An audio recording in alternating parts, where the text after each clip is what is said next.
The Hegemony of Ascendancy ruled 12 worlds, 6,000 ministries, and a quantity of paperwork so vast that several moons had been converted entirely into archives. It was widely believed that the hegemony was governed by an emperor. This was incorrect. It was governed by forms. Every morning began with the truth ritual, more commonly known as the daily lie.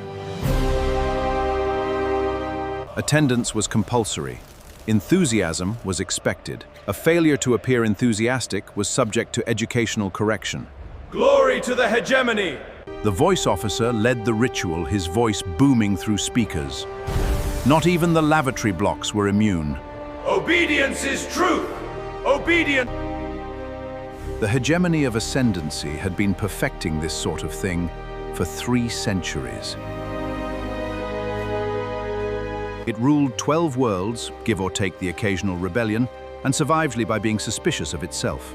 Ministries spied on ministries, inspectors inspected inspectors. Entire departments existed solely to ensure loyalty oaths were signed in the correct color ink. One mistake, blue instead of black, and you were off to the Ministry of Correction. In short, it was a government too paranoid to be overthrown, and too incompetent to be stable, which, oddly enough, was exactly what kept it alive. Halfway through the 3rd cycle of chanting, a man's voice cracked. Disobedience is treason! He stumbled over the word treason.